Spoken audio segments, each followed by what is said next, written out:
Hi, Somerville staff. It's the tech team here for you. I'm recording this video just to show you some of the replacements that are available that are embedded within Google Meets for the extensions that you were using. So if you were using the grid view, if you were using Nod, or if you were using the attendance extensions, they've been removed.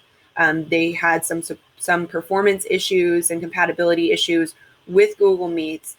As Google Meets embeds new options into their platforms, such as Google Meets, then sometimes those extensions no longer work and they need to be removed. So here are the replacements for those. I'm going to show you them right now. So if you are the host, and you will know that you're the host because you'll see that host controls symbol down at the bottom, what you're going to do is click on the Show Everyone tab, and then this will show you everyone that is in the Meet currently.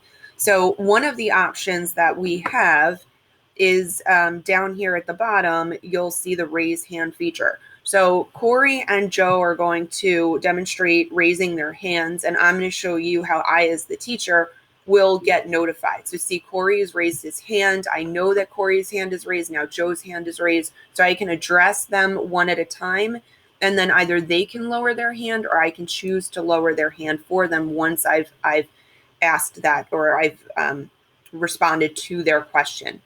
One other feature that you may see now, and this doesn't have anything to do with the extensions that were removed, but it does give you the option to mute all participants at once. So you can choose to mute all participants, and then they would have to unmute themselves at a certain point. I'm going to lower Joe's hand. So those options, while they're not as cute as the emojis were in Nod, it does give students the ability to communicate with you, to let you know that they need assistance.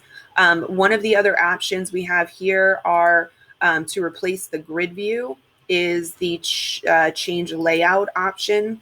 And this can give you the auto option, tiled, spotlight, or sidebar. And the sidebar is going to show everybody on the side. I'm going to go back to the tiled view. That's my favorite. Now you can adjust how many users you could see at once. 49 is the maximum number of participants you can see in the grid, but that is only when you are not sharing your screen. So when you are sharing your screen as the presenter, now it's going to limit the number of people that you can see within the grid. And finally, the last extension that was removed was the attendance extension, and the attendance feature is now embedded within Google Meets. So after you have 5 participants within your Meet, you will receive an automatic email with a Google Sheet listing all of the participants in the meeting, and that will help you with attendance. So we hope that these features are helpful to you and help you replace the extensions that have been removed. If you need any other support or tips, please let us know. We're happy to create more videos. Thanks for joining us.